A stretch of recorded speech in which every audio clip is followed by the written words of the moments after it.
Estamos listos, muy bien. Bueno, entonces un repasito de lo que vimos la clase pasada, que vamos a volver a hablar sobre esto. Vimos, primero que nada, que un subconjunto de un grupo G, o sea, acá vamos a agregarlo, si tengo H, un subconjunto del grupo G, es un subgrupo. ¿Se acuerdan? Subgrupo es que con las operaciones que hereda del grande sigue teniendo estructura de grupo, y dijimos que era sí, solo sí, era no vacío, o esto era equivalente a decir que el neutro estaba en H, podíamos poner cualquiera de las dos, ¿sí? Esto era, cualquiera de estas podíamos poner. La segunda condición decía que dados A y B en H, el producto no se nos escapaba de H. Eso lo podemos escribir así también. Quiero que empecemos a usar esta notación porque va a aparecer. Que si yo hago H por H, que esto sería el conjunto de todos los elementos de la forma A por B, con A en H y B en H, ¿sí? A y B en H. A y B en H. O sea, la notación esa H por H es el conjunto de todos los productos que yo puedo armar con un elemento de H por un elemento de H. Bueno, lo que le pido es que esto esté contenido en H. Eso es exactamente la condición 2, es otra forma de anotarlo, ¿sí? Que H por H esté contenido en H es exactamente lo mismo que decir que para todo par AB, cuando yo hago el producto no se me escapa de H. Y la condición 3, ¿se acuerdan que era que dado un elemento, el inverso vuelve a estar en H? Bueno, eso lo podemos escribir así. Si yo digo H a la menos 1, que esto como notación es el conjunto de todos los inversos de cualquier elemento A que esté en H. Bueno, y lo que me decía esta condición exactamente era que el A a la menos 1 tenía que seguir estando en H, así que la condición 3 lo que me dice es que el H a la menos 1 está contenido en H, ¿sí? O sea, es otra notación, ¿sí? Acá está metida la definición, pero, o sea, se escribe mucho más cortito que todo lo que dijimos. Lo que yo pido es que el H por H esté contenido en H, y que el H a la menos 1 esté contenido en H. Esas son la condición 2 y la condición 3 de la que hablábamos cuando hablábamos de ser subgrupo, ¿sí? Bueno, y lo que hicimos la clase pasada fue definir orden de un grupo. El orden de un grupo es directamente el cardinal del conjunto G, y el orden de un elemento es el orden del subgrupo generado por el elemento A. ¿Se acuerdan que el subgrupo generado por el elemento A eran todos los productos del elemento A y de sus inversos? O sea, en definitiva, era todos los A a la n para n en z. Entonces uno considera este conjunto, le calculo el cardinal, eso es el orden del elemento A. Muy bien, ese es el repaso de definiciones de la clase pasada. Bueno, y me había quedado demostrar el teorema de Lagrange. Esta demostración realmente me gusta porque parece una demostración de jardín de infantes. Van a ver, es re fácil, o sea, no tiene ningún truco, uno se pone a hacer las cosas que quiere hacer y sale. Entonces, ¿qué dice el teorema de Lagrange? El teorema de Lagrange dice, tengo un grupo G que tiene orden finito, y ahora adentro de G construyo un subgrupo H. Entonces la pregunta es, ¿qué pasa con el orden de H? Bueno, obviamente, y esto no necesita demostración, si H es un subconjunto de un conjunto finito, obviamente H también es finito, así que el orden de H seguro sigue siendo finito. Pero lo que más me interesa, y esto es lo que tenemos que demostrar, es que como número natural, el orden de H divide al orden de G. O sea, no solo es menor o igual, que eso está claro, porque si es un subconjunto, la cantidad de elementos que tiene H es menor o igual que la cantidad de elementos que tiene G, son los dos finitos, pero el orden de H divide al orden de G. Entonces vamos a demostrarlo.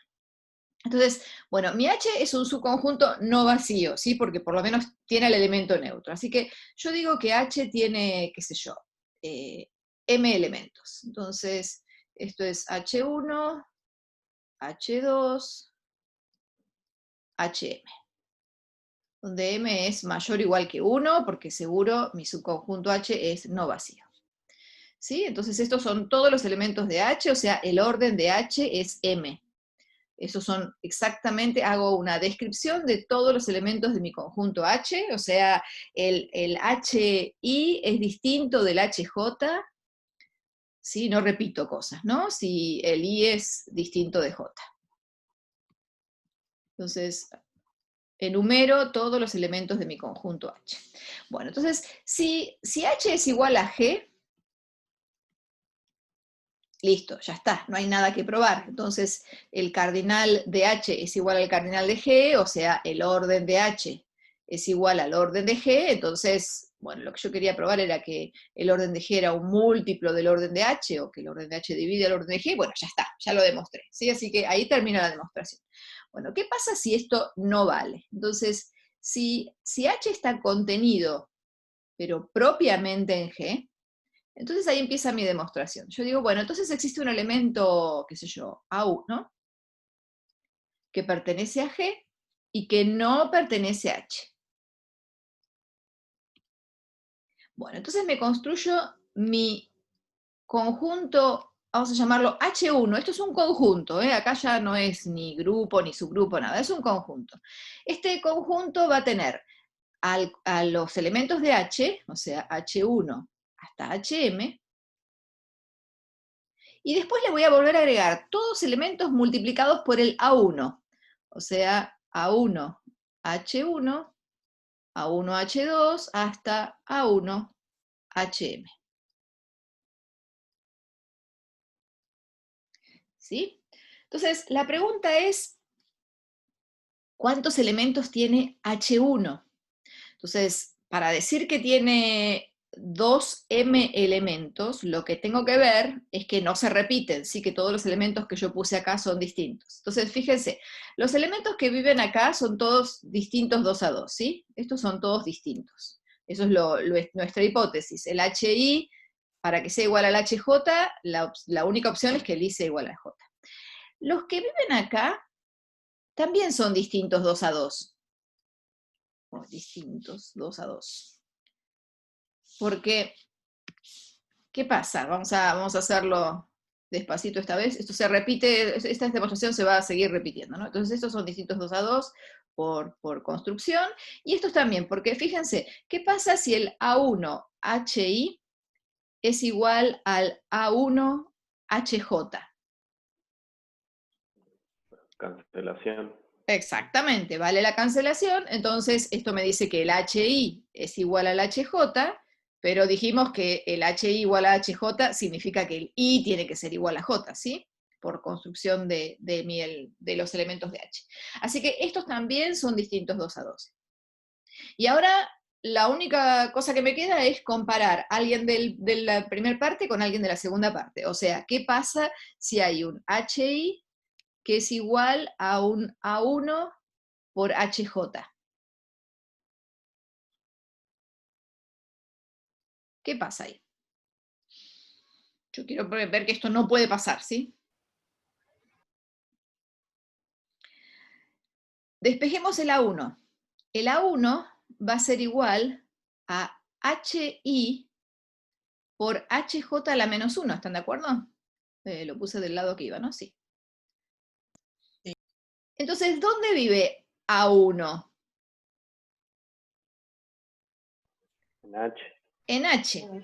¿Está? Porque el HI y el HJ están en H, H es un subgrupo, el HJ a la menos 1 también está en H, y el producto de cosas de H no se escapa de H, entonces el A1 está en H, pero acuérdense que el A1 lo habíamos agarrado como un elemento que estaba en G y no estaba en H.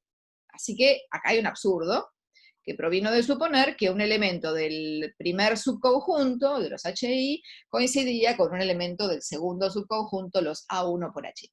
O sea que efectivamente todos los elementos de H1 son distintos 2 a 2. Así que el cardinal de H1 es 2 por M, ¿sí? O sea, es un múltiplo de M. Entonces, bueno, voy a borrar toda esta demostración que hicimos acá.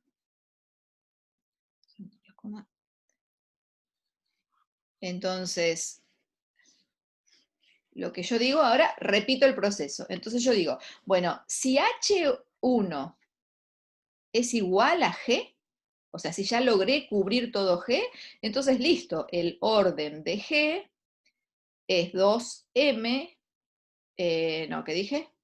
Sí, el orden de G es el cardinal de H1, que es igual a 2M, o sea, es 2 por el orden de H, que era lo que quería demostrar, ¿sí? Que el orden de H dividía al orden de G, o que el orden de G era un múltiplo del orden de H. Si H1 no es igual a G, entonces, si H1 está contenido, eso ya lo sabemos, pero propiamente en G, entonces, ¿qué digo? Bueno, existe un A2 perteneciente a G menos H1. Y entonces ahora me construyo el H2 de la misma manera. Copio todos los elementos que estaban en H1, o sea, H1 hasta el HM, el A1 por H1, hasta el A1 por HM, el A2 por H1, hasta el A2 por HM, y creo que nada más. A ver, creo que está bien. Este es el 3M, sí. Entonces, a ver, ahora de nuevo, lo mismo que hicimos arriba, ¿no? Quiero ver que los elementos son distintos 2 a 2. Entonces, estos elementos claramente son distintos 2 a 2. Los de A1 por los H también son distintos 2 a 2, porque cancelo el A1 y entonces me quedaría que el HI es igual a HJ. La misma demostración que hicimos hoy. Estos también, ¿sí? Son distintos 2 a 2, porque si no, cancelo el A2 y me quedaría que el HI es igual a HJ. Ahora, bueno, acá esto lo podría haber dicho mejor. Todos estos ya son distintos 2 a 2, porque esto fue el paso anterior. ¿Sí? Así que todos estos son distintos 2 a 2. Entonces ahora el único problema que me queda es combinar alguno de la tercera parte con alguno de la primera parte. Entonces, ¿dónde voy a ir? A ver, corro un poquito la hoja para acá. ¿Ustedes la ven? Voy a tratar de hacer acá, chiquitito, vamos en rojo, la demostración de esto. Entonces, ¿qué tengo que ver? Tengo que ver que ningún HI puede coincidir con un A sub 2 HJ. Bueno, esta es la misma demostración que hicimos hace un rato, ¿sí? Porque despejo el H2 y resulta que el H2 me da HI por HJ a la menos 1, estaría en H. Y el A sub 2 lo agarramos como alguien que no estaba en H1, entonces si no está en H1, mucho menos podría estar en H, que H está metido dentro de H1, ¿sí? Así que ahí llegamos a un absurdo. Eso es comparando a alguien del tercer subconjunto con el primero. Y el otro, que no sé si, no me acuerdo cómo sale, pero a ver, hagámoslo. Si yo tengo H2 por HI igual al A sub 1 por HJ, o sea, tengo alguien del tercer subconjunto igual a alguien del segundo subconjunto. Quiero ver que estos dos son distintos. Sí, ya está. Ahí me salió. Despejen el A sub 2. El A sub 2 sería igual a A sub 1 por HJ por HI a la menos 1, ¿sí? ¿Está bien? Despejo el A sub 2, si el A2 HI es igual al A1 HJ, entonces el A sub 2 es igual a A1 por HJ por HI a la menos 1. Pero este HJ por HI a la menos 1 es un H sub K, porque eso está en H, y las cosas de H las llamábamos H sub alguien. Así que esto es A1 por H sub K. ¿Y qué dijimos? Dijimos que la 2 no estaba en H1, y en H1 es donde viven todos los elementos de la forma A1HK. ¿Está bien?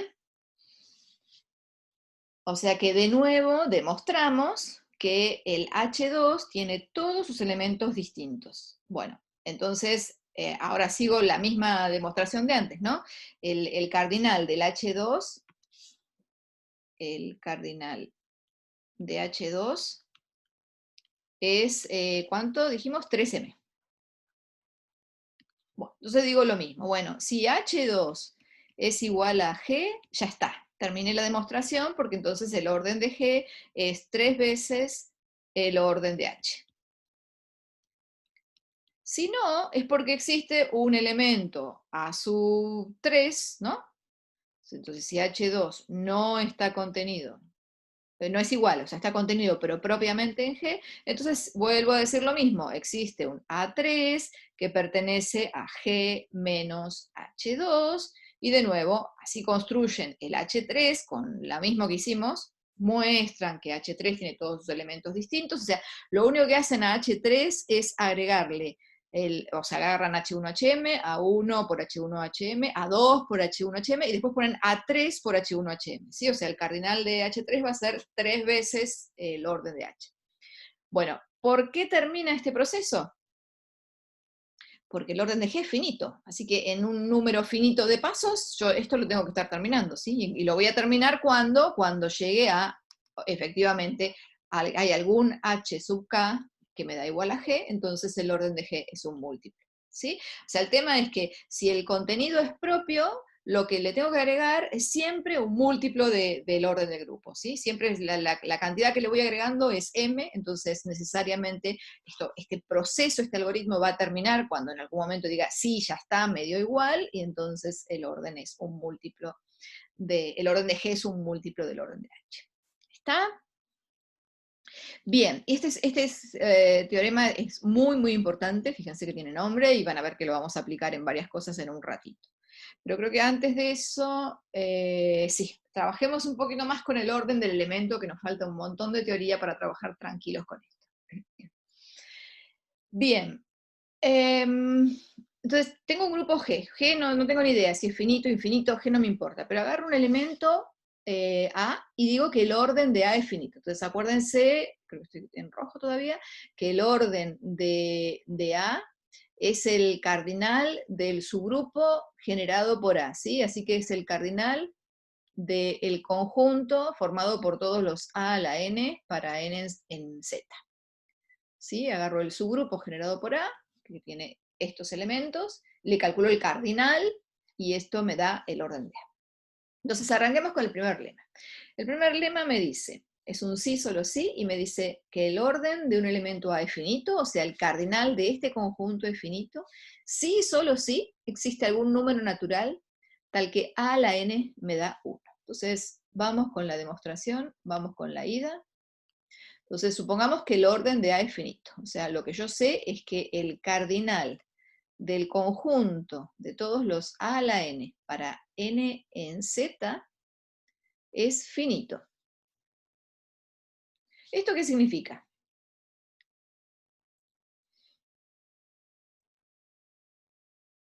Yo acá, ¿cuántos elementos escribí? Yo escribí A a la N para N en Z, o sea, yo acá escribí infinitos elementos, y esto me dice es finito, o sea, tiene que haber dos o más elementos que se repiten, ¿sí? O sea, seguro existen, qué sé yo, N1 distinto de N2, tal que A a la N1 es igual a A a la N2. No pueden ser todos distintos 2 a 2, ¿sí? Porque si fueran todos distintos 2 a 2, tengo infinitas cosas, y me dijeron que es finito. Así que seguro hay por lo menos dos números naturales distintos, tal que A a la N1 es igual a la N2. Entonces supongamos que N1 es más chico que N2, ¿sí? Entonces, si no les cambio el nombre, entonces supongamos esto. Entonces, ¿qué es lo que tenemos? Que A a la N2 menos N1, ¿sí? Porque el paso de la A a la N1 para el otro lado con el inverso, y eso es A a la menos N1, ¿sí? Bueno, vamos a hacerlo la primera vez que hacemos una cuenta así, pero, o sea, claramente estoy usando todas las propiedades del grupo, o sea, yo sé que el 1 es igual a la N2 por el inverso de A a la N1, pero el inverso de A a la N1, eso lo puede demostrar por inducción, es lo mismo que tomar el inverso de A a la menos 1 y hacerla a la N1, y esto es lo mismo que hacer A a la menos N1, esa era por definición, y esto es lo mismo que sumar. Todas las cosas que estoy usando acá se demuestran por inducción sobre los naturales, ¿sí? Que el A a la N1 a la menos 1 es lo mismo que A a la menos 1 a la N1, que el inverso este es lo mismo que A a la menos N1, y que si tomo A con dos exponentes distintos se suman. Así que todo esto vale. Entonces, ¿a qué llegamos? A que el n2 menos n1 es un número natural, ¿sí? Con n2 menos n1, un número natural, porque agarré dos números enteros que eran distintos, pero el n1 era más chico que el n2, así que cuando los resto, seguro me da un número natural. Entonces encontramos un número natural tal que a la n1 es igual a 1, ¿sí? Por esto de que se tienen que repetir, uno pasa para el otro lado el inverso y llegamos a lo que queríamos. Esa es la ida. Vamos con la vuelta ahora. Supongamos que hay un n tal que a a la n me da 1, hay un número natural, tal que si yo multiplico el a n veces consigo el 1, quiero probar que el orden de a es finito. Bueno, entonces fíjense, agarramos el subgrupo generado por a, ¿sí? Esto, ¿se acuerdan? Son todos los, voy a cambiar letra, voy a poner a la m para m perteneciente a los enteros. Bueno, lo que yo digo es que esto es igual, y ahora vamos a escribir el igual despacito porque vamos a ponerlo por doble inclusión, es lo mismo que poner a la 0, a la 1, hasta a la n menos 1. Si yo pruebo que estos dos conjuntos son iguales, listo, el orden de A es finito, ¿sí? Que es lo que queríamos ver. O sea, lo que yo necesito es ver que este conjunto que escribimos acá, el de todas las potencias enteras del elemento A, es finito. Entonces, si yo pudiera probar que es igual a este conjunto, ya está. Bueno, este contenido está clarísimo, ¿sí? Porque ahí tomé algunas potencias de A, y acá tengo todas las potencias de A, así que ese contenido ya está. Ahora veamos el otro contenido, porque lo que yo digo es que estos dos conjuntos son iguales. Bueno, a ver, yo agarro un a a la m.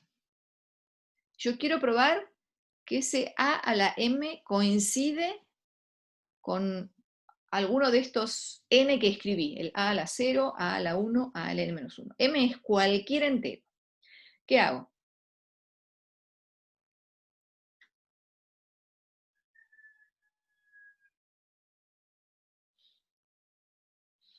¿Qué son 0, 1, n menos 1 con respecto a cualquier entero?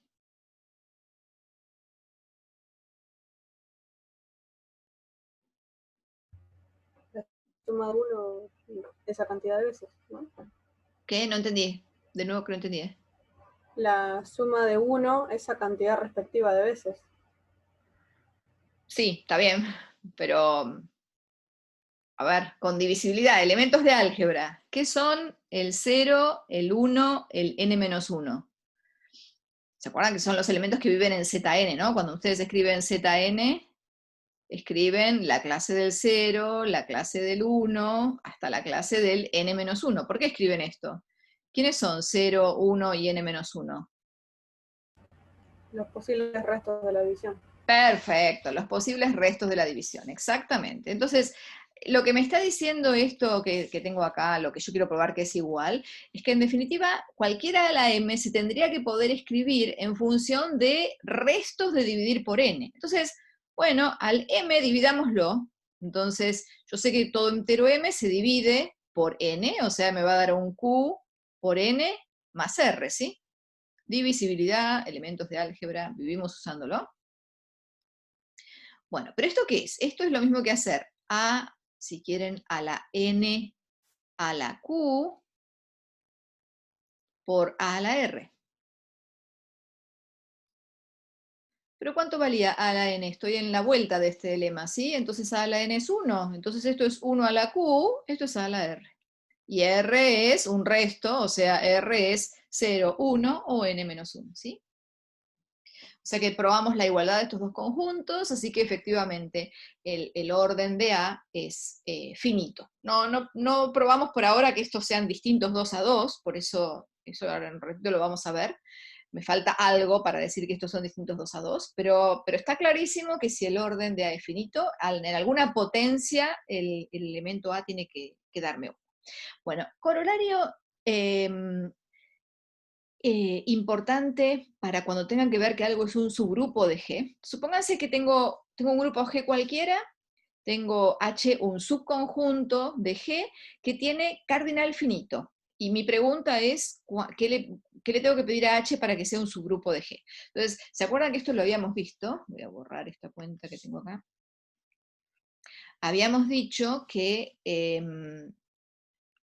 H es un subgrupo de G, sí, solo sí, ¿qué le pasa? Sí, solo sí, H es distinto de vacío, eso lo voy a seguir escribiendo.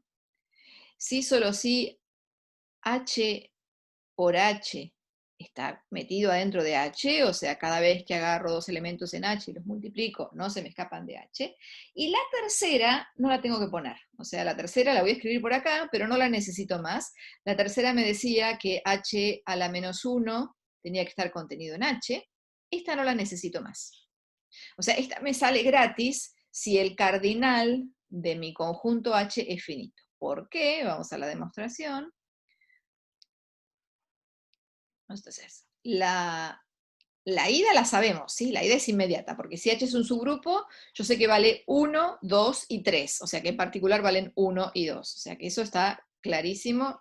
El problema es la vuelta, porque para poder afirmar que H es un subgrupo, yo necesito que valgan 1, 2 y 3, y en la vuelta me están diciendo solo valen 1 y 2. Entonces la pregunta es, ¿por qué vale que H a la menos 1 esté metido adentro de H?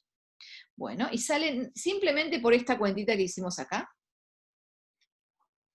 Yo agarro cualquier elemento A en H, y yo quiero probar que su inverso también vive en H. Si yo agarro un elemento A en H, como el cardinal de H es finito, entonces el orden de ese elemento va a ser finito, entonces puedo usar el lema anterior, que me dice si el orden es finito, entonces el 1 es A a la n. O sea que el 1 es A por A a la n menos 1. Este es el inverso. Acá está el inverso y vive en H, porque si A está en H, A a la menos 1 también está en H, ¿sí? Esto vive en H. Encontramos, y es el inverso, ¿sí? El inverso de A. Esto coincide con A a la menos 1.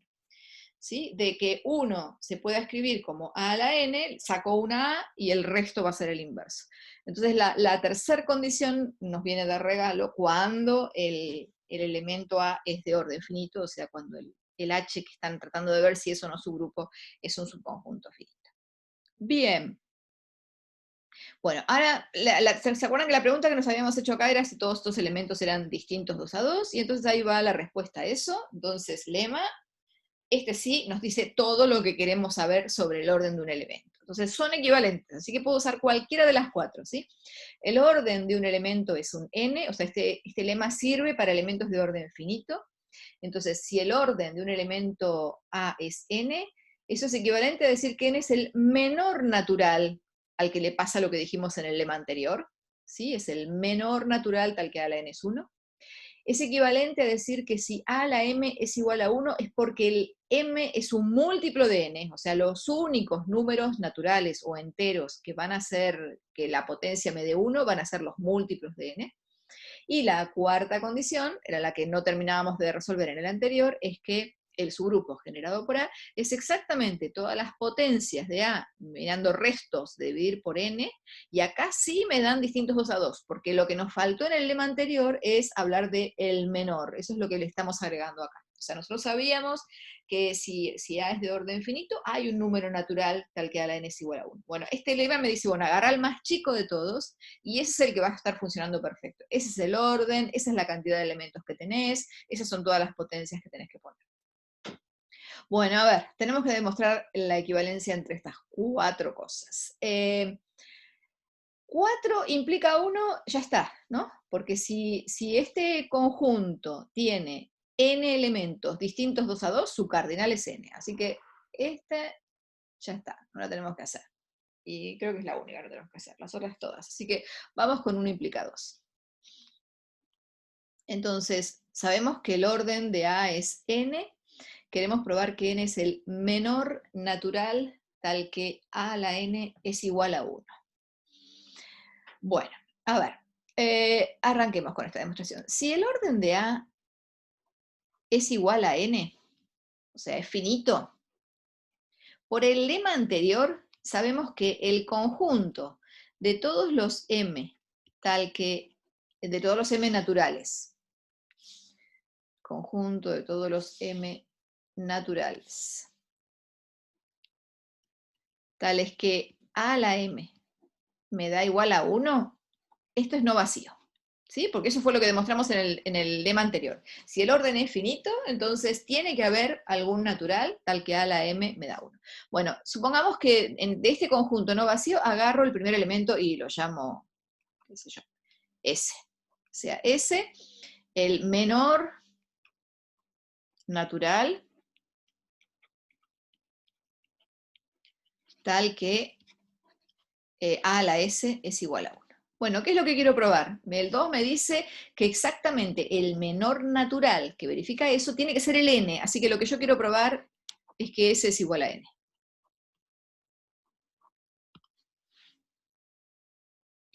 Bueno, a ver, si ese es el menor natural tal que a la S es igual a 1, fíjense que cuando yo agarro el subgrupo generado por A, o sea, todas las potencias, acá ya se me sacaban las letras, a la T, para T perteneciente a Z, vimos en el paso anterior que como a a la S es igual a 1, esto lo podíamos escribir como a a la 0, a a la 1, hasta a la S menos 1.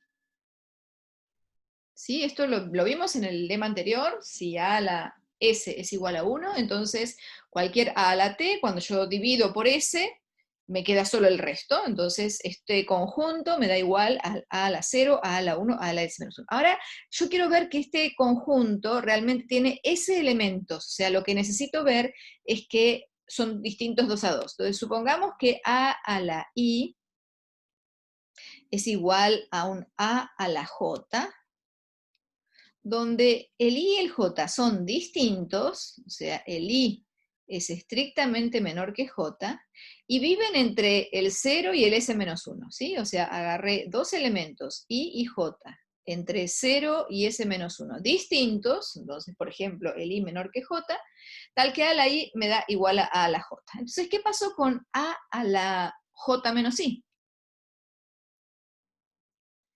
A la J menos I me dio igual a 1, pero el J menos I es un número natural, es mayor que 0, porque yo pedí que el I fuera estrictamente menor que J, y como el I y el J son menores o iguales que S menos 1, este número claramente es estrictamente menor que S, porque el J era estrictamente menor que S, y encima le saqué más, así que... Entonces esto es un absurdo, ¿sí? Porque dijimos que S era el menor natural tal que a la S me daba 1, y ahora encontré un J menos I, que es un natural, porque es mayor que 0, y que es estrictamente menor que S, absurdo. ¿De dónde vino este absurdo? Este absurdo vino de suponer que había un a a la I igual a la J con I y J distintos. O sea, lo que estamos diciendo en definitiva es que estos elementos son distintos 2 a 2, entonces borro todo esto que tengo acá. Entonces lo que acabamos de demostrar en todo esto que estoy borrando es que estos elementos son distintos 2 a 2, porque para que sean distintos 2 a 2 lo que necesité fue eso del menor.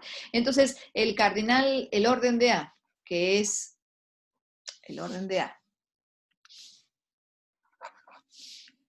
que es el cardinal de este conjunto, el cardinal del conjunto subgrupo generado por A, acabamos de demostrar que es exactamente igual a S, y el orden de A era N, ¿no?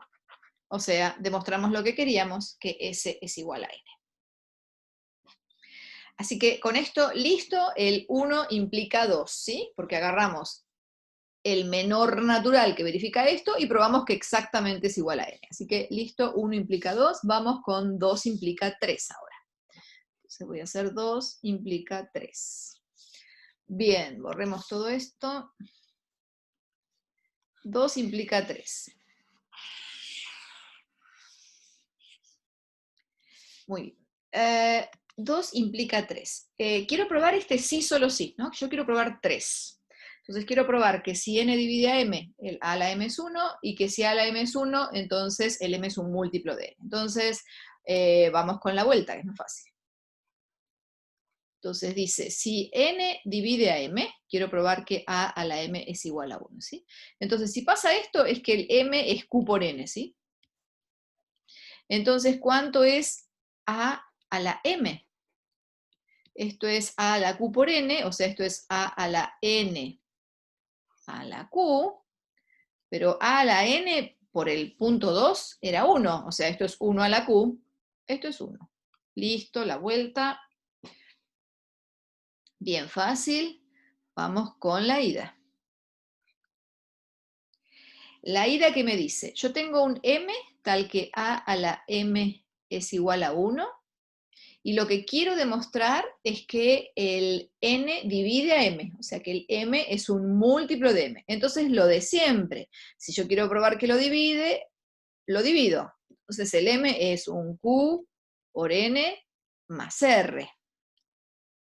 ¿Sí? Yo quiero probar que está R0. Bueno, entonces el 1, que es a a la m, es a la q por n, que es lo mismo que decir que es a la n a la q, por a la r, pero a la n es 1, porque es nuestra hipótesis del punto 2, o sea que esto es a la r, pero el r, ¿cómo es? Puede ser 0 o estrictamente menor que n.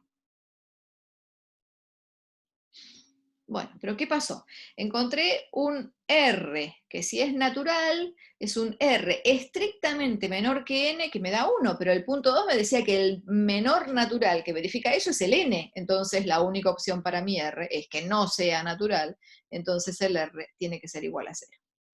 ¿Sí? Porque si es natural, estrictamente menor que N, que verifique esa condición, contradice el 2, que era lo que yo me creía.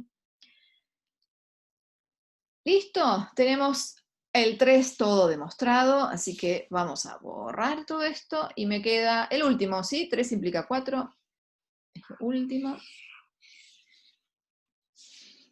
3 implica 4. A ver, el punto 3 me dice que a la m es igual a 1 si solo si el m es un múltiplo de n, ¿sí? Así que por 3 nosotros sabemos que a la n es igual a 1, porque para cualquier múltiplo de m eso vale, ¿sí? Así que en particular a la n es igual a 1. Entonces ya sabemos, por lo que vimos en el lema de la página anterior, que el subgrupo generado por a coincide con a la 0, que es el 1, a la 1, hasta a la n menos 1. Eso lo vimos. Lo único que me está faltando es el distintos 2 a 2, ¿sí? Esta es la única parte que todavía no sabemos. Entonces, bueno, veamos que efectivamente son distintos 2 a 2 y con eso terminamos la demostración. Entonces, supongamos que existen de nuevo un I y un J, que son distintos, y que el A a la I me da lo mismo que el A a la J, o sea, el I es estrictamente menor que J, y es mayor o igual que 0, y estrictamente menor que el n. ¿Sí? Encontró dos elementos acá, o sea, estoy haciendo una contradicción a esto, ¿no? Esto me dice demostrar que son distintos 2 a 2, yo digo, bueno, no, hay dos elementos distintos, un I y un J, en este conjunto que me dan lo mismo. Bueno, la cuentita de siempre. Entonces, ¿qué pasa? Si tengo esto, yo sé que a la J menos I me da 1. Pero eso que, podríamos poner menor o igual que J, así no llegamos al absurdo. Supongamos que hay dos que son iguales. Dos elementos A a la I igual a la J, y que el I y el J no sé si son iguales o distintos, los ordeno, pongo menor o igual para no llegar a un absurdo, directamente vamos a demostrar que el I tiene que ser igual a J. Entonces, como el J es mayor o igual que I, puedo hacer esta cuenta, entonces lo que estoy diciendo acá es que el J menos I es mayor o igual que 0 y estrictamente menor que N, ¿sí? Bueno, vuelvo a mi hipótesis. ¿Qué me dice mi hipótesis 3? Me dice, si algún exponente te da 1, es porque ese exponente es divisible por n. O sea que mi hipótesis me dice que el n tiene que dividir a j menos i. Pero ojo, que el j menos i, si es un número natural, es estrictamente menor que n, no puede ser. Entonces la única opción es que el j menos i sea igual a 0 por divisibilidad, o sea, que el j sea igual a i, o sea, estos realmente son distintos 2 a 2, porque la única opción de que el a la i sea igual a la j es que el i sea igual a j. Bueno, así que terminamos con un resultado bien importante del orden de un elemento. Pueden usar cualquiera de estos, son todos equivalentes. Entonces, vamos a ver cómo seguía esto. Bueno, ya casi estoy terminando con orden y vamos a morfismos, que fue también lo que empezamos la clase pasada, pero nos falta bastante. Una observación importante, y que no la vamos a terminar de resolver acá, dice lo siguiente. Supónganse que A y B son dos elementos de un grupo G, y que tienen orden finito los dos, orden n y orden m. Entonces la pregunta es, ¿qué puedo decir del orden de A por B? Nada. No pueden decir nada del orden de A por B. Esto está en la práctica. Si A y B no conmutan, puede ser que el orden de A por B les dé infinito. O sea, partiendo de dos elementos de orden finito, el orden de un producto les puede dar infinito. Eso tiene un ejemplo concreto en la práctica. Si conmutan, entonces ahí sí podemos decir cosas. Si A por B es igual a B por A, podemos decir que el orden de A por B va a ser finito, ¿sí? Entonces, si A por B es igual a B por A, pueden hacer algunas cuentas que las van a hacer en la práctica, entonces ahí pueden decir que el orden de A por B es finito, y van a poder decir que el orden de A por B divide al mínimo común múltiplo entre n y m, pero de nuevo no van a poder afirmar que es igual al mínimo común múltiplo, ¿sí? O sea, es muy poco lo que uno puede decir del orden de A por B. Puede pasar cualquier cosa. Si no conmutan, me puede dar infinito. Si conmutan, yo sé que, bueno, va a ser menor o igual que n, va a ser menor o igual que m, va a dividir a n, va a dividir a m, va a dividir al mínimo como un múltiplo de n, pero nada más, no puedo decir nada más, ¿sí? Puede ser mucho más chico que el mínimo común múltiplo entre n y m. Ahí también tienen un ejercicio en la práctica. Así que, fíjense que esto nos está mostrando que la cosa no es tan sencilla cuando uno trabaja con grupos, que las cosas se pueden complicar bastante. Cuando hablamos de, esto va a tener que ver con el grupo, el subgrupo generado por A, el subgrupo generado por B y el subgrupo generado por A por B, ¿sí? El subgrupo generado por A por B puede ser muy distinto y no tener nada que ver con el generado por A y el generado por B. Bien, volvamos a morfismos, esta parte es fácil. ¿Se acuerdan que dijimos que un morfismo entre dos grupos es una función del grupo G1 y del grupo G2 que respeta la operación? O sea que si yo calculo f de un producto de dos cosas en G1, es lo mismo que aplicar f a cada uno de ellos y multiplicar con el producto de G2. Entonces empecemos con este lema súper fácil, que ya lo recontra saben, porque es lo mismo que hicimos en álgebra lineal, cuando hablábamos de la suma, que el 0 va a parar al 0 y que el menos a va a parar a menos el f de a. Eso es exactamente lo que estamos viendo acá. Entonces, arranquemos con la demostración del primero, que f de E1 es igual a E2. Eso es lo que en el apunte de Guillermo Cortiñas, él lo pide, y no sé por qué lo pide, así que después lo voy a escribir diciéndole que no sé por qué lo pide, porque esto se puede demostrar. O sea, si se fijan en las notas de Guillermo, él dice, bueno, un morfismo de grupos es un F que verifica esta condición y que manda el E1 en E1, y vamos a verlo, pero creo que no estoy haciendo mal la demostración, o sea, eso me viene de regalo, no se lo tengo que pedir. Sí, cuando uno trabaja con anillos, tal vez se confundió con eso, pero acá creo que no es necesario. Entonces, a ver, yo quiero probar que el f de E1 es igual a E2. Entonces, arranquemos con f de E1. A ver qué podemos hacer con este elemento. Obviamente, el E1 es E1 por E1, ¿sí? Esto con el producto 1. O sea que esto es, como f se porta bien con el producto, esto es f de E1 por f de E1. Acá estoy usando el producto 2. Ahora, esto ya lo habíamos visto, si un elemento era igual al elemento al cuadrado era 1, pero vuelvo a hacer la demostración si quieren acá. Esto es lo mismo que multiplicar por el neutro, esto vive en G2, ¿no? Entonces yo multiplico por el neutro, no le estoy haciendo nada. Y ahora cancelo. Entonces, E2 es igual a F de 1. ¿Está bien? Está todo bien, ¿no? Así que después le voy a mandar un mail avisándole que eso no lo tiene que pedir. Y la segunda condición que quiero probar, que el inverso de f de a es f de a a la menos 1, para eso la cuentita de siempre, ¿no? Lo que tenemos que demostrar es que f de a a la menos 1 por f de a me da esto es lo que yo quiero ver, me da el E2, ¿sí? Esto es lo que tendríamos que ver.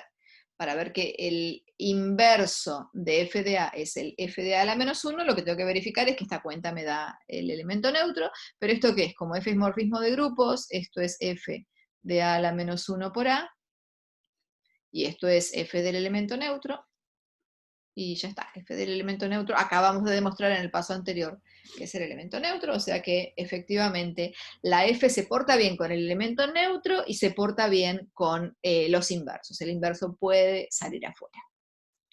Muy bien, ¿qué venía Julia, ahora? Sí, dale.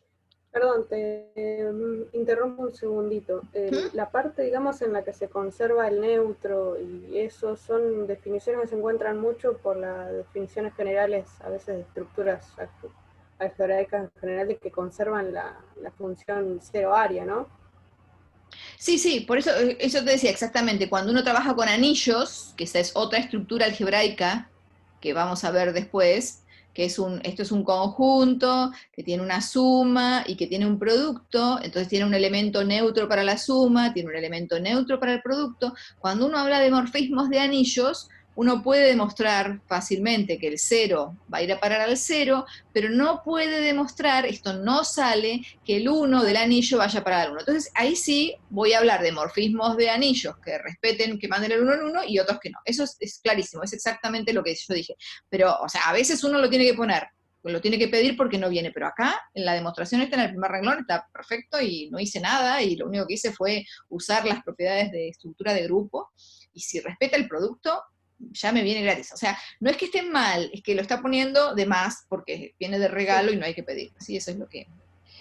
Pero después le voy a preguntar a ver si por alguna otra razón él lo está poniendo. Tal vez lo está poniendo para que uno ya tenga cuidado en anillos que lo va a tener que pedir, ¿no? Pero... Claro.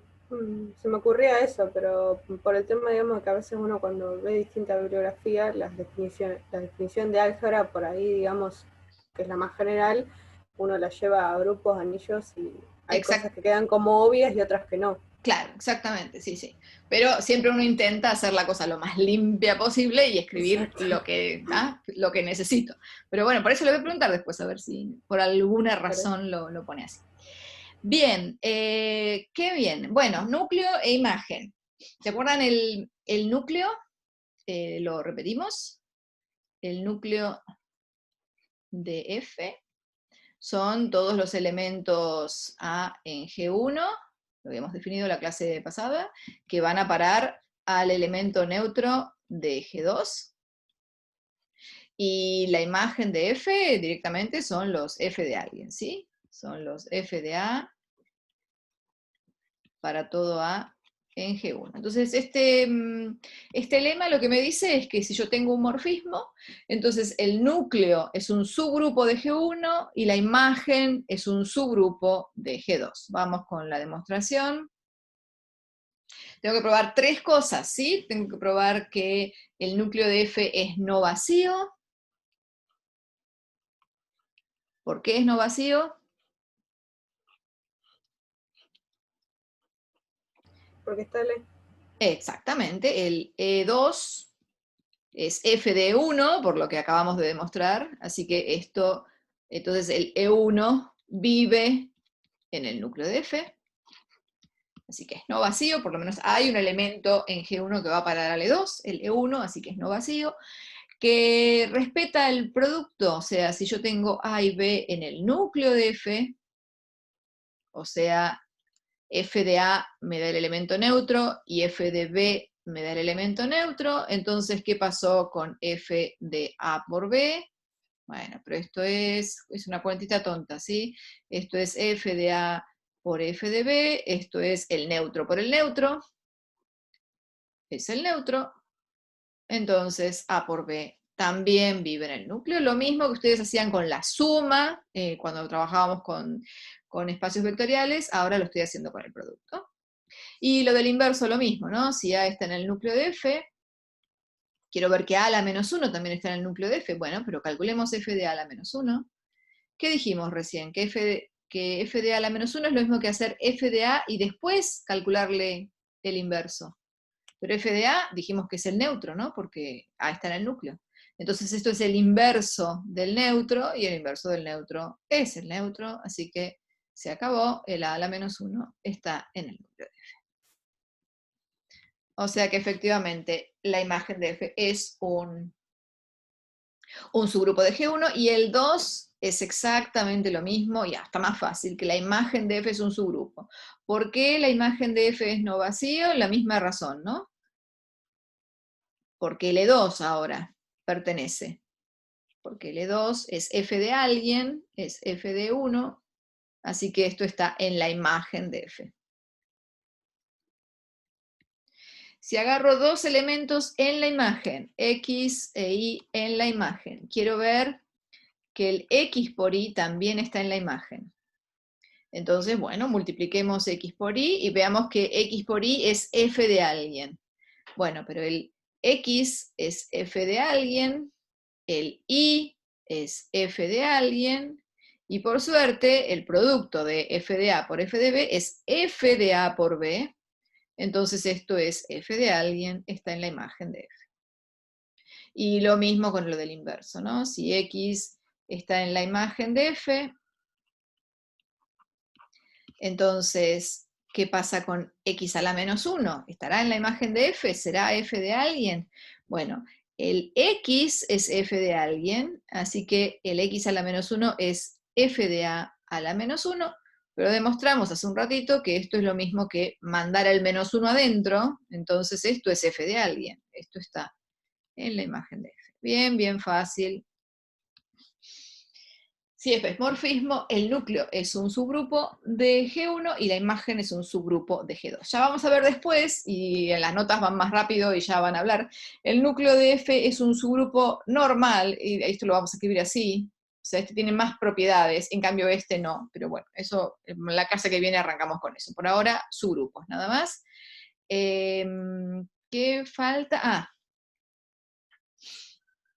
si se acuerdan de álgebra lineal, F es un monomorfismo, sí, solo sí que. El núcleo es el neutro. Es el neutro, exactamente. Si esto solo contiene al elemento E1.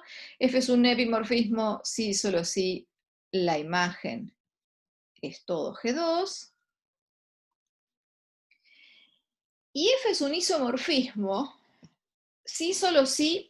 Bueno, la definición que teníamos de isomorfismo, o sea, monomorfismo era sí, solo sí, la función es inyectiva. Y vamos a ver que la función sea inyectiva es equivalente a esto. Epimorfismo era sí, solo sí, la función era sobreyectiva, y eso es equivalente a esto. Y esto, fíjense que esta ya ni siquiera la tengo que demostrar, ¿sí? Porque decir que F es un epimorfismo es equivalente a decir que F como función es sobreyectiva, y eso es equivalente a que la imagen me dé todo. Así que este ya está hecho. Este lo vamos a tener que demostrar. Vamos a tener que ver que inyectivo es equivalente a esto.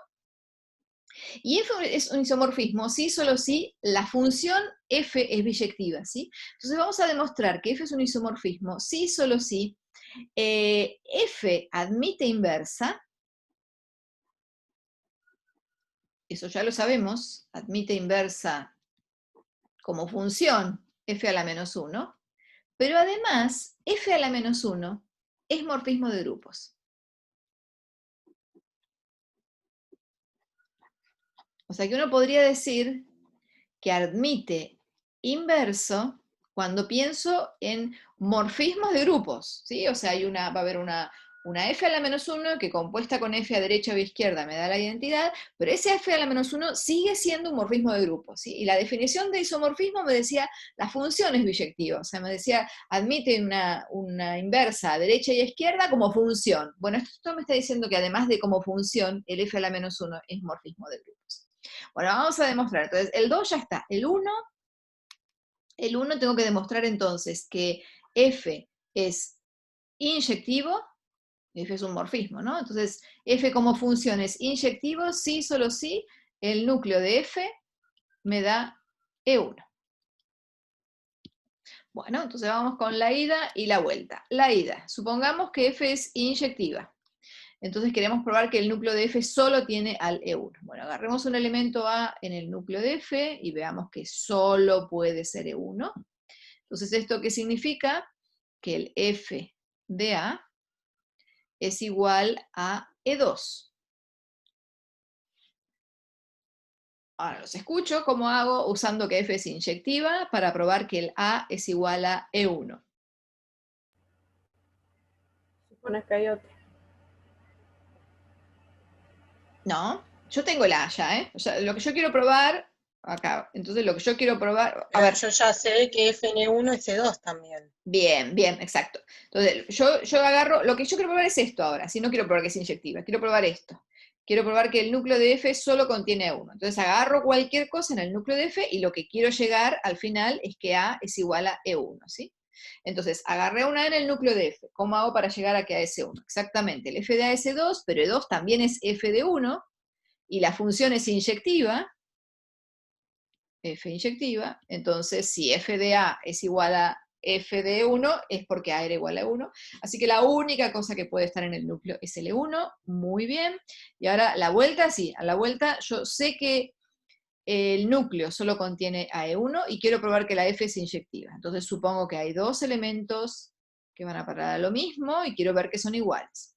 Entonces supongo que F de A es igual a F de B, y yo quiero probar que A es igual a B.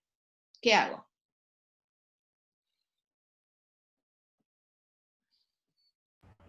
Pruebas que f de A por f de B a la menos 1 es igual a E. Exactamente, lo paso todo para el mismo lado, entonces el E2 es F de A por F de B a la menos 1, pero probamos que el menos 1 se puede meter adentro, así que esto es F de A por F de B a la menos 1, y ahora el producto se puede meter adentro, esto es F de A por B a la menos 1, entonces el A por B a la menos 1 vive en el núcleo, porque es un elemento que la F me lo mandó al E2, pero me dijeron que el núcleo solo tenía el E1, entonces A por B a la menos 1 es igual a E1, o sea, A es igual a B, que es lo que queríamos demostrar.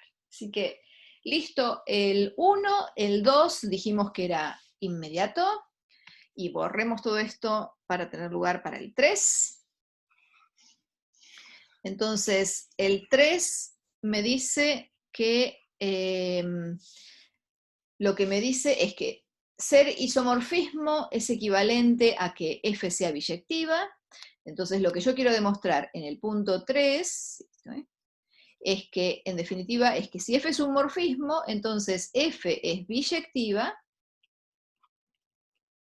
sí, solo sí, F admite inverso,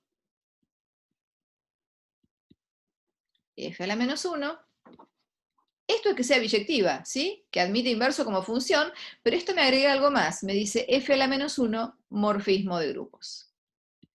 O sea que lo que yo tengo que demostrar en definitiva es esto nada más, porque esto me está diciendo, la parte de acá me dice F biyectiva, y la parte de acá me dice F biyectiva más F a la menos 1 morfismo, ¿sí? O sea, la vuelta está clarísima. Porque si me dice F es biyectiva y además F a la menos 1 es morfismo, está claro que F es biyectiva. El tema es la ida. La ida me está diciendo, con que F sea un morfismo y con que F sea biyectiva, ya tenés de regalo que la F a la menos 1 es un morfismo. Así que eso es lo que tenemos que demostrar, que F a la menos 1 es un morfismo. Bueno, arranquemos con que F a la menos 1 es un morfismo, a ver si lo podemos sacar. Yo quiero probar que F a la menos 1 de X por Y, este producto está en el 2, vamos a hacerlo despacito por las dudas. Yo quiero probar que esto se desparrama, ¿sí? Que esto es F a la menos 1 de X por F a la menos 1 de Y. Bueno, ahora, mi X y mi Y están en G2, y mi función es biyectiva, ¿sí? O sea, yo voy de G1 a G2, voy con la F, y vuelvo con la F a la menos 1, ¿sí? Porque me dijeron que esto es una función biyectiva, así que yo puedo ir y volver. Entonces, el X y el Y están acá, ¿no? Están en G2. Por eso les estoy aplicando F a la menos 1. Así que, hay un único elemento, digamos, A acá, que va a parar a X, y un único elemento B que va a parar a Y, ¿sí? Porque la función es biyectiva, así que hay una correspondencia 1 a 1 entre elementos de G1 y elementos de G2. O sea que esto lo puedo escribir como f a la menos 1. El X puedo pensar que es un f de A, y el Y puedo pensar que es un f de B. A y B están unívocamente determinados porque mi función es biyectiva. Este es el producto 2. ¿Pero qué me dio esto? Ahora, acá adentro, yo tengo la f, y la f yo ya sé que es un morfismo de grupos, entonces me olvido de esta f a la menos 1 que tengo afuera, y digo, ¿qué pasó acá adentro? Tengo f de A por f de B, eso es lo mismo que f de A por B, con el producto 1. Pero ahora, ¿qué me quedó? Me quedó un elemento que es A por B, pero no me importa, es un elemento al que le aplico f, al que le aplico f a la menos 1. Eso es como no hacerle nada, eso es A por B. ¿Sí? Ahí estoy pensando en funciones nada más. ¿Está bien? Entonces yo dije X e Y son f de A, f de B. Ahí usé que f es morfismo de grupos, eso sí lo tengo como hipótesis desde el principio. Entonces f de A por f de B es f de A por B. Y ahora me quedó hacer f de un elemento y hacerle f a la menos 1. Esto es la identidad. Así que me da A por B. Pero ¿quién era A?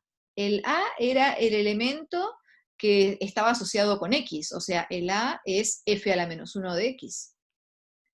Porque X era f de A. ¿Y el B quién es? El B es f a la menos 1 de Y, porque el Y era f de B. Y este es el producto 2. Acá me confundí, ¿no? Este es el producto 2. No. No, está bien, es el producto 1. Me confundí acá. Este es el producto 1. El f menos 1 está en G1. ¿Está bien? Entonces, efectivamente, llegamos a la conclusión de que f a la menos 1, jugando con voy y vengo de G1 a G2 con la f y f a la menos 1, nos quedó que el hecho de que f sea morfismo de grupos ya hace que f a la menos 1 también sea morfismo de grupos. Muy bien. Tenemos todo esto. Y déjenme ver la hora. No, estamos bien. Bueno, ahora se pone más interesante. Ahora vamos a ver varios corolarios del teorema de Lagrange. En particular vamos a demostrar uno de los teoremas de Fermat. Déjenme que se los muestre. El teorema de Fermat, pero el teorema de Fermat es este, el corolario 3, pero me quedó, no puedo escribir acá. Este es el teorema de Fermat. Teorema de Fermat. Fíjense qué es lo que dice el teorema de Fermat. El teorema de Fermat dice, si yo tengo un entero, un número entero cualquiera, y agarro un número primo, y dice, si yo hago el producto de A p veces, y le calculo el resto de dividirlo por p, me da lo mismo que el resto de dividir por p al elemento A. Estas cosas se usan mucho en las claves bancarias. Las claves bancarias se obtienen de alguna manera usando esto de congruencia, ¿no? Uno busca un primo muy, muy grande, entonces es algo así como que el banco sabe esto y el usuario sabe esto, y entonces de que esas dos cosas sean iguales, fue un ruido, ¿todo bien? Estamos, ¿no? Sí. De que el usuario y el banco coincidan en el número, en el resto de dividir por P, ahí es donde la clave funciona, ¿sí? Entonces, fíjense que esto no tiene nada que ver con grupos. Dice, bueno, yo agarro un entero, lo multiplico por el mismo P veces, y le calculo el resto de dividir por P, y este resultado me dice, bueno, es lo mismo que si hubieras agarrado A. Fíjense que si el primo P es muy grande, este número puede ser muchísimo más grande que el A. Y lo que me dice esto es que el resto, al dividir por P de A a la P y de A, es el mismo. Entonces, ¿para qué voy a hacer toda esta cuenta enorme si en definitiva ya acá lo puedo sacar el resto, ¿sí? Bueno, esto no tiene nada que ver con grupos, y sin embargo lo vamos a resolver usando la estructura, ¿sí? Para eso uno, dado un conjunto, le empieza a dar estructuras algebraicas, para poder resolver, por ejemplo, este tipo de problemas. Entonces vamos, porque nos falta un poquito, para ver cómo hago para demostrar el teorema de Fermat. Entonces, ¿qué decía el teorema de Lagrange? Vamos a repasarlo por las dudas. Decía que si H es un subgrupo de G, y estoy con grupos finitos, el orden de G es finito, entonces el orden de H no solo es finito, sino que divide al orden de G. Esto decía el primer teorema que demostramos hoy, esto dice el teorema de Lagrange.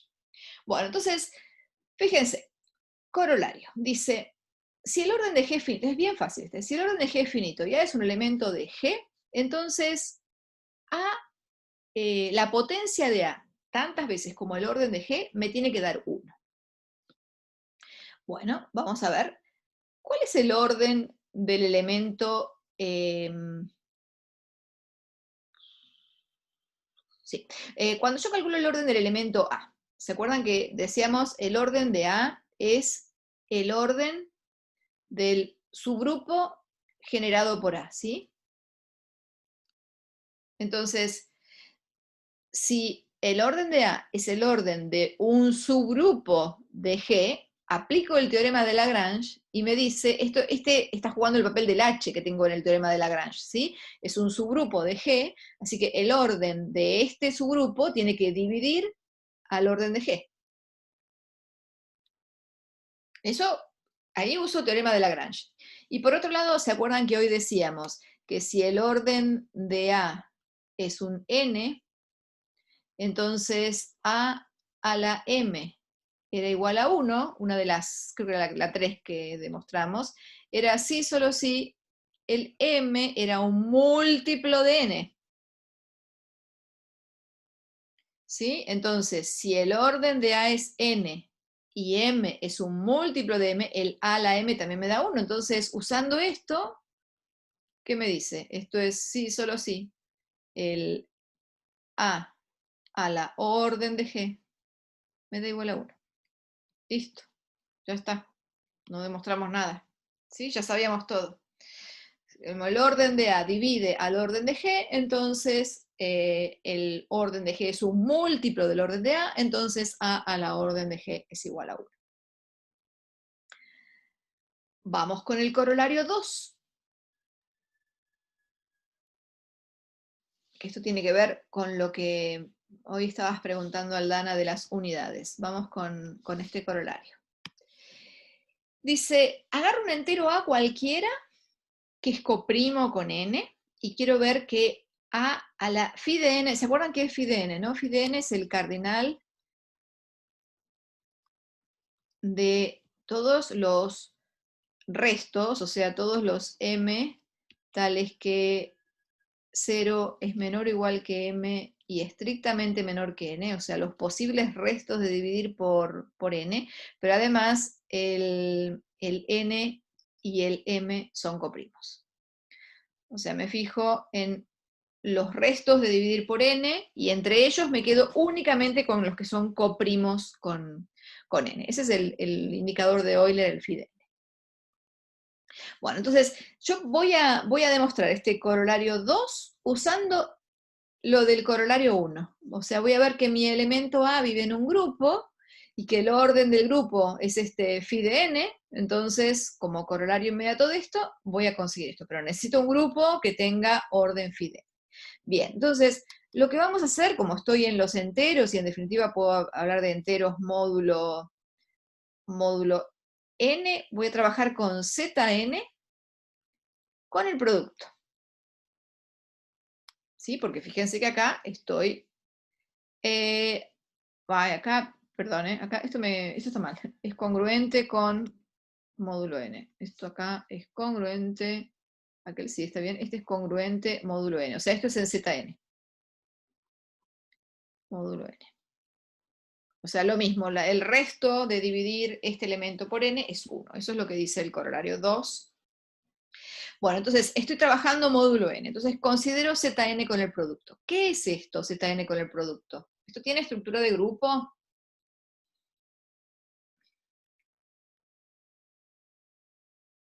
Zn. Por ejemplo, tengo el 0 acá, ¿sí? Zn es 0, 1 hasta n-1. ¿Sí? Acuérdense en Z4, qué sé yo, tengo el 2 no admite inverso, ¿sí? Esto es un monoide. Uy, bueno, cambié el color. Es un monoide, no es un grupo.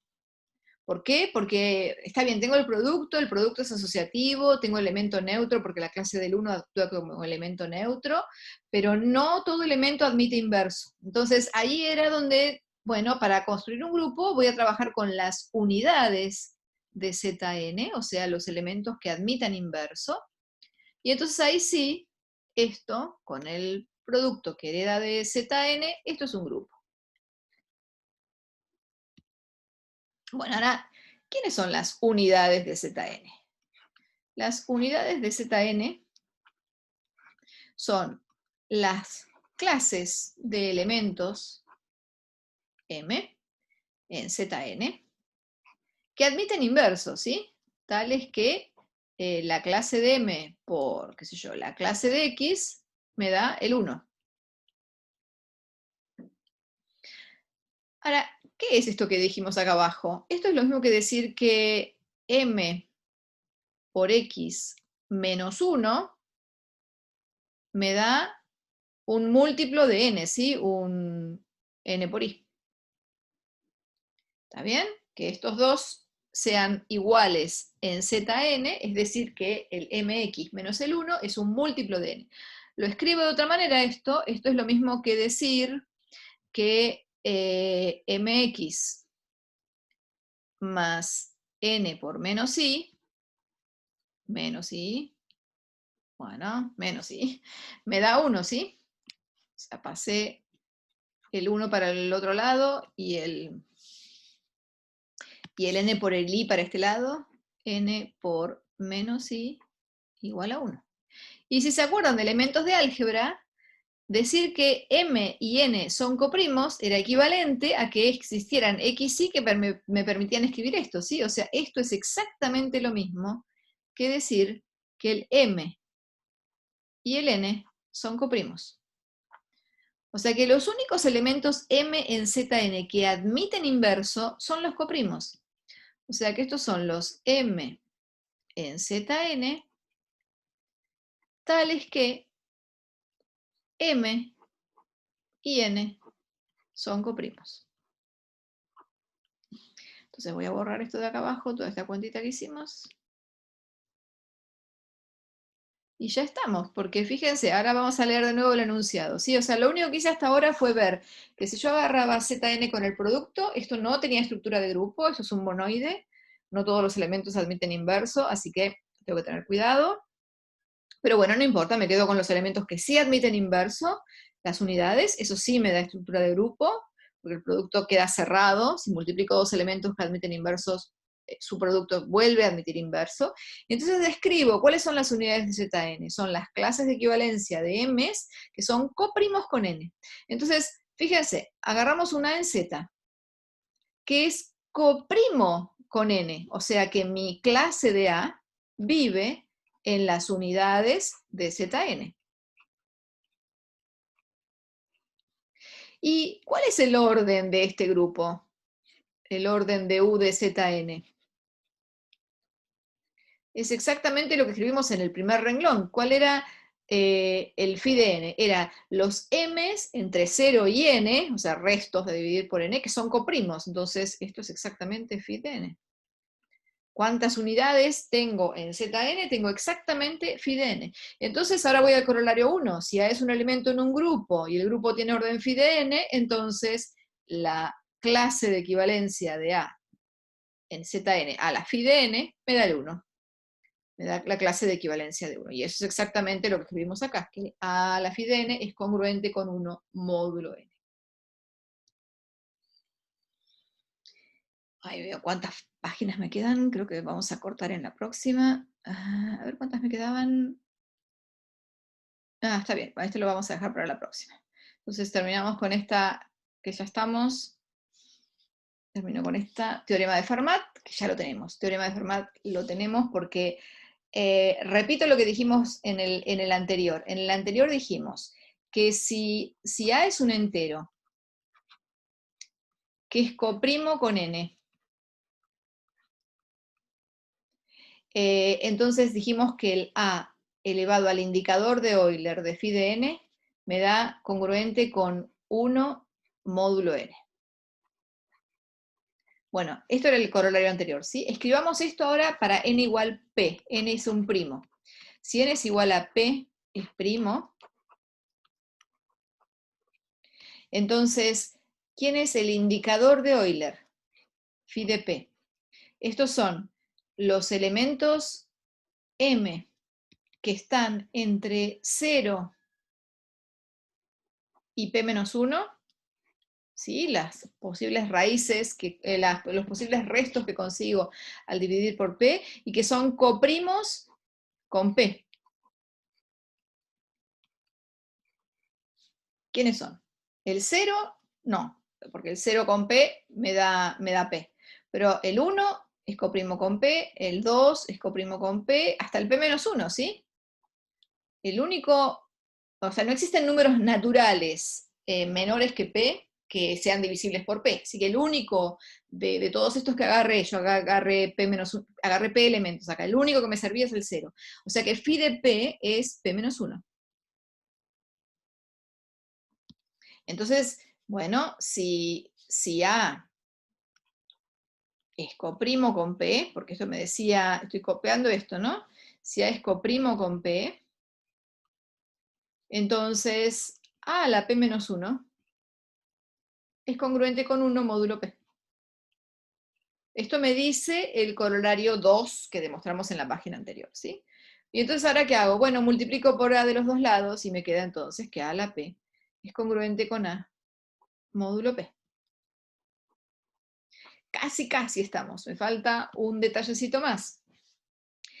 Demostré el corolario 3 que dice, agarrá un entero cualquiera y fíjate que A a la P es congruente con A módulo P, solo en el caso en que A y P sean coprimos. Entonces, ¿qué pasa si A y P no son coprimos?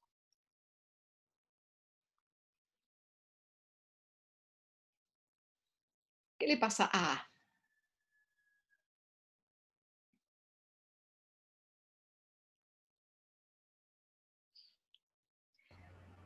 Hay uno que divide al otro, ¿no? O sea, si A y P no son coprimos es que hay algún primo que está apareciendo en los dos, ¿sí? Pero el único primo que aparece en P es P. Eso significa que el P tiene que dividir a A, ¿sí? La única opción de que no sean coprimos es que el primo P divida a A. Y si el primo P divide a A es congruente a 0 módulo P. Y entonces está clarísimo, si A es congruente a 0, que A a la P también es congruente a 0, o sea, A a la P es congruente a 0 y es congruente a A módulo P.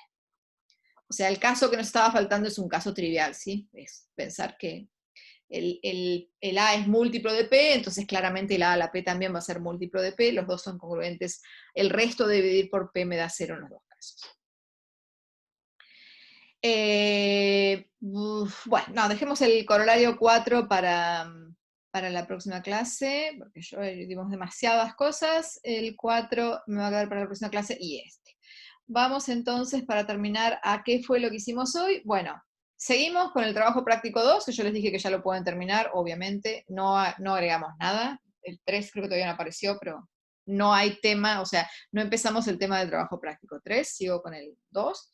Y de las notas de Guillermo Cortiñas, lo que vimos hoy lo pueden leer en el 1.4, 1.5, y de lo de... No, esto es libro, acá escribí cualquier cosa, notas y apuntes, habíamos dicho que lo de Guillermo eran notas, porque es lo de la uva, y lo de Andrea es el libro, porque lo publicó creo que en la Universidad del Litoral, 1617. Igual, de nuevo les digo, esto está contenido y no es igual, porque ellos ya están hablando en los dos de grupo cociente y de su grupo normal, que eso recién lo vamos a ver la clase que viene. Pero hay un montón de ejemplos y cosas lindas que pueden mirar que no dimos en teoría y les sirve para completar lo que vimos hoy, ¿sí? Así que voy a cortar la grabación.